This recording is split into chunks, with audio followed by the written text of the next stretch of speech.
rattled the old windows of Mrs. Spencer's boarding house as the tenants gathered in the dimly lit sitting room. Rain lashed the panes like ghostly fingers. The fire crackled, casting long, dancing shadows across the worn rugs and faded wallpaper. Mrs. Spencer, a stout woman with steel-grey hair and steady hands, sipped her tea calmly as the others pressed closer. "Please, Mrs. Spencer," urged young Ellen Drew, her eyes wide with morbid excitement, "tell us about the ghost. We've all heard the rumours." The others murmured agreement. With a patient sigh, Mrs. Spencer set her cup down and leaned back. "If you insist," she said. "But you must understand, this isn't a story of terror. It's something else entirely." And so she began.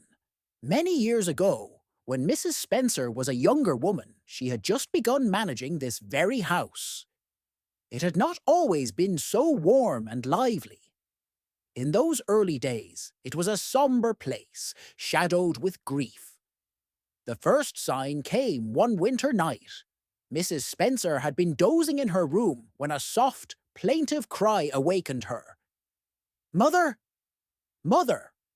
Where are you?" The voice was so faint, so filled with yearning, that Mrs. Spencer at first thought it must have been a dream. But the next night, and the one after, the crying returned, always near midnight, always drifting through the cold darkness like a sorrowful mist. Whispers spread among the tenants. Some insisted the house was cursed, others packed their things and fled. But a few, braver or perhaps more compassionate, remained. Among them were Mrs. Bird, a sharp-tongued woman of middle years, and Mrs. Meserve, a kind-hearted widow, whose presence seemed to soften the very air around her. It was Mrs. Meserve who first saw the ghost.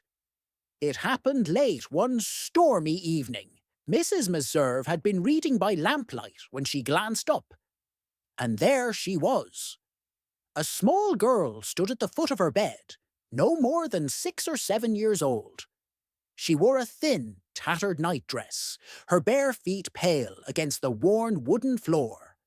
Her hair hung in damp, tangled locks. Her hollow eyes, wide and dark, seemed to plead silently for something Mrs. Meserve could not yet understand. Before she could speak, the child vanished into thin air. Mrs. Meserve told no one at first, afraid of frightening the few remaining tenants. But the bond had been formed. From that night onward, she would sometimes wake to find the child sitting quietly near her chair, or standing by the window, gazing out into the endless rain. Driven by compassion, Mrs. Meserve began leaving small gifts: a worn doll, a warm blanket folded at the foot of the bed, a bowl of milk. She spoke softly into the stillness. "You're not alone any more, sweetheart," she would murmur. "I'm here." And though the little ghost never answered aloud, the house grew quieter. The crying lessened. A fragile peace settled over them. In time, Mrs. Spencer pieced together the grim truth. The child had once lived in the house, in a squalid upstairs room with her mother. A woman whose heart had turned cold long before winter came. Neighbours remembered the mother as a creature of vanity and cruelty, often seen leaving her child alone while she sought amusement elsewhere. One dreadful night, during a blinding snowstorm, the woman had locked her daughter outside after a tantrum, punishing her for some imagined slight. By morning, the child was dead, frozen stiff on the porch steps.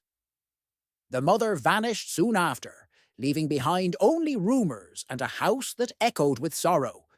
One evening, as Christmas approached and the air turned bitter, Mrs. Meserve fell ill. At first it was just a cough. Then fever took hold, and she became bedridden, her face pale as linen. Mrs. Spencer nursed her as best she could. Yet it was clear Mrs. Meserve was slipping away. On the last night, as snow drifted against the windows, Mrs. Spencer sat by the bedside, holding the dying woman's hand. Mrs. Meserve smiled faintly, her voice barely a whisper. "Don't worry about me," she breathed. "I won't leave her alone anymore." Mrs. Spencer, puzzled and heartbroken, could only nod, blinking back tears. As the clock struck midnight, a soft light filled the room. Mrs. Spencer gasped, for there, at the foot of the bed, stood the ghost child, more real and solid than ever before.